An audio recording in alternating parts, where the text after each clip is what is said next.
Bonjour à tous et bienvenue dans Cult Technique pour une nouvelle vidéo de presque qualité. Je suis avec le sosie français de Homelanders.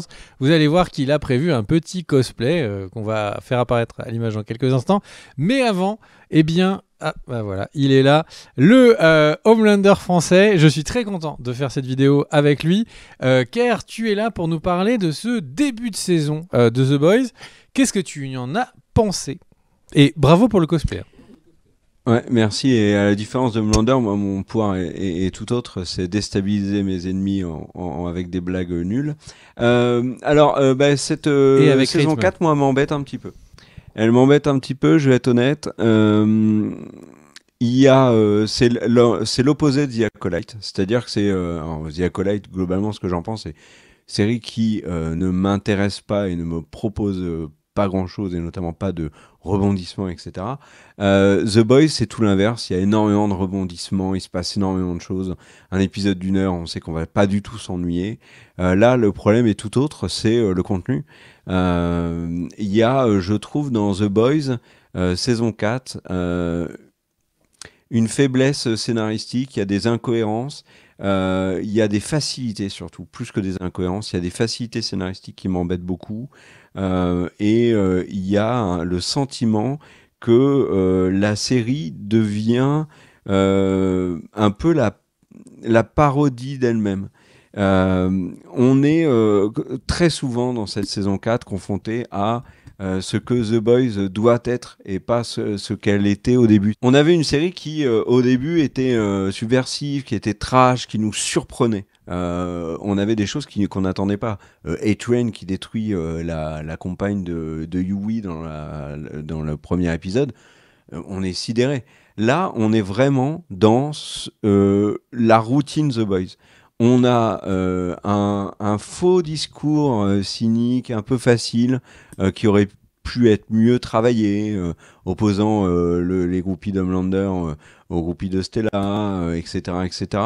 On a une certaine hypocrisie dans le discours. Par exemple, la parodie de la D23 de Disney avec le Comic-Con de Vought. C'est bien gentil de faire ça. Alors c'est vrai que c'est marrant de taper sur Disney. Le problème, c'est qu'au même moment, quand ils font ça, on a les créateurs de la série qui disent on arrête The Boys, mais on va faire des spin-offs. Il y a déjà un spin-off, et puis en plus, on réfléchit à faire un film qui sera une parodie des films de super-héros avec les sets, comme si c'était un vrai film de Vought. D'accord, mais en fait, du coup, vous vous moquez de Disney dans l'épisode, c'est waouh, qu'est-ce que vous osez, quoi. Et en fait, vous faites à moindre échelle, ok, mais vous faites exactement la même chose. En fait, vous créez un univers autour de The Boys parce que c'est rentable. Donc, c'est facile de taper sur l'un et de faire la même chose à côté. Enfin, c'est un peu hypocrite, je trouve. Et surtout, le gros problème de cette saison 4, à mon sens, c'est que là où je dis qu'elle nous donne ce qu'on attend d'elle et elle ne nous surprend plus, c'est que là, il y a des trucs qui doivent être dans chaque épisode, c'est du gore, du trash.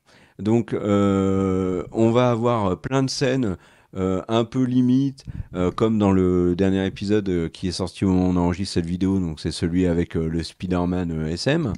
Euh, Plein de plans, voilà, où la série va être waouh, vous avez vu, on a osé faire ça, c'est incroyable. Oui, mais en fait, on le savait que vous alliez le faire, un truc comme ça. Et puis le gore, je pense, pour moi, le meilleur exemple, c'est la patinoire. La patinoire, Homelander se prend un truc dans l'œil, du coup, son laser coupe la nana sur la patinoire. Ok, ça, c'est une surprise. Ok. Et la scène continue. Et en fait, il y a une panique générale sur la patinoire et tout le monde se tranche la jambe, se coupe la gorge. Et ça, là, pour le coup, c'est juste faire du gore complètement neuneux qui n'a pas de sens. S'il y a une panique un jour dans une patinoire, je peux vous assurer qu'il ne va pas y avoir 50 morts à cause d'accidents de patins à glace, hein. Donc, et là, c'est là où vraiment je trouve que The Boys me déçoit. Mais à côté de ça, il y a des choses qui sont hyper réussies, qui sont hyper fortes. Dernier exemple, dans le dernier épisode visionné, donc l'épisode 6, Dirty Business, la scène de Kumiko à la prison. Génial cette scène. Kumiko qui est là en train de dire j'ai pas d'autre endroit où aller, qui attend le français. C'est très réussi. Yui est très bon. Le décès de son père, la souffrance qu'il a là, très bien. On a Homelander dans l'épisode 4 quand il retourne dans le labo où il a été conçu, torturé, etc. Il y a des moments où vraiment l'acteur est très bon. Alors après, on est dans l'excès constamment, donc bien évidemment qu'il faut appeler très fort sur les réseaux sociaux pour que Anthony Starr ait l'Emmy Award du meilleur acteur, ce qu'a demandé le créateur de la série, littéralement. Alors, il ne faut pas non plus exagérer, l'acteur est bon, mais est-ce que ça mérite un Emmy Award? Pour cet épisode spécifiquement, je pense pas. Je suis même pas sûr que c'est les meilleures scènes de Homelander dans la série. Il y a des moments où je me suis dit, mais la série tellement devient un cliché, devient la parodie d'elle-même, par exemple. Fin d'épisode 5, Karl Urban qui se retourne, donc Butcher, qui se retourne et qui fait un sourire improbable, qui est le sourire de Butcher quand il est à deux doigts d'être sadique et de passer à l'action. Mais là, c'était parodique en fait. Et ça m'embête parce que je préfère quand The Boys me surprend, quand The Boys me propose des choses que j'avais pas vu venir. Exemple tout bête. Dans la scène SM de l'épisode 6, bon, bah ça aurait pu être n'importe quelle autre thématique, en fait, que le SM. Ça apporte rien du tout à la scène.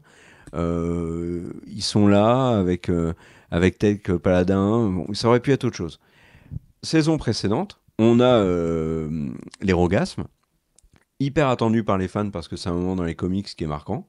La scène est cohérente, le contexte se justifie, et surtout, cette scène n'est pas juste là pour nous montrer du trash pour du trash. Ils y intègrent une scène de baston de ouf avec Petit Soldat, Homelander et Butcher, plus Yui, qui se termine par un bain de sang extrêmement brutal et la scène de A-Train qui tue le raciste, qui venait de blesser venait de paralyser son frère.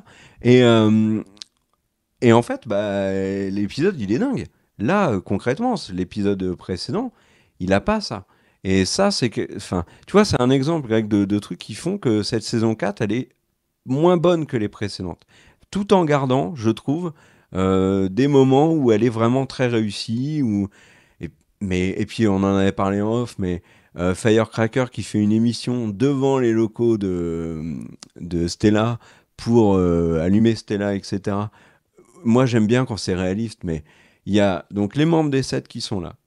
Ils sont littéralement en face du QG. Il y a des voitures qui continuent de passer, donc la voie n'a même pas été coupée. Il y a Kenny West, ils disent il y a Kenny West avec nous et tout. Donc il y a Kenny West et d'autres stars qui sont là. Il y a zéro sécurité. Butcher et tout, ils se baladent sur le plateau, il n'y a aucun problème. Et c'est très souvent incohérent comme ça. Donc pour l'instant, je suis partagé. Tu vois, l'épisode 6 est peut-être celui qui m'a le plus gonflé. Alors que paradoxalement, à plein de moments, je me suis dit, ah ouais, ça c'est vraiment bien, ok, là c'est bien joué, etc. etc. Mais tu vois, heureusement qu'il y a Français et Kumiko, heureusement qu'il y a Yui, qu'il y a le reveal avec Negan Butcher, mais ce qui développe sur les sets, pour l'instant, je trouve ça hyper fade. The Deep évolue pas, A-Train évolue trop lentement, Black Noir ils en font plus rien, alors le nouveau Black Noir ils en font plus rien, le Firecracker elle est un peu plus touchante sur la fin, la sister hyper intelligente. Ok, c'est un personnage qui est chouette, mais en fait, la finalité du personnage, c'est quoi? C'est je suis la plus intelligente du monde, donc je suis forcément la plus méchante. Ça, c'est un peu décevant. Tu vois, un élément où ils m'ont surpris, c'est le coup de la lobotomie. Ça, je l'avais pas vu venir. Ok, bon là, pour le coup, la série m'a surpris. Mais sinon, là, il y a pas, il y a plus de moments frustrants pour l'instant dans cette saison 4 que de moments pleinement réussis. Alors, je regarde combien il reste d'épisodes. Tu sais qu'il en reste que 2. Hein. Donc, ouais. Donc, mais je pense que ça reste une série plaisante. Je suis pas en train de dire que c'est une catastrophe, etc. Mais tu vois, l'épisode du vir. Alors, là, c'est l'épisode qui m'a le plus gonflé. C'est l'épisode avec les moutons qui attaquent, qui volent et compagnie. Ça, j'ai trouvé vraiment que c'était gratos de chez gratos, quoi. Ils attaquent que les personnages dont on se fiche complètement. Ils les massacrent en vol et tout. Tous les héros s'en sortent à merveille. Butcher chope le mec pour lui couper la jambe et tout. Il fait ça, on sait pas comment. Neumann se balade avec eux, on sait pas d'où elle sort. Enfin, il y a plein de choses dans cet épisode qui vont pas.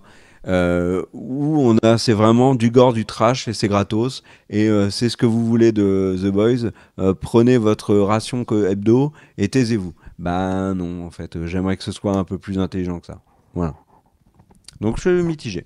Eh ben écoutez, j'ai vraiment apprécié écouter ton avis. N'hésitez pas à nous retrouver pour une prochaine vidéo très vite et on fera sans doute une vidéo de fin de saison avec R. En tout cas, The Boys qui a des hauts et des bas sur cette saison. On sent vraiment que la qualité est toujours présente, mais avec effectivement la série qui parfois devient un peu la parodie d'elle-même pour reprendre Care. On se retrouve très vite. Des bisous. Ciao ciao.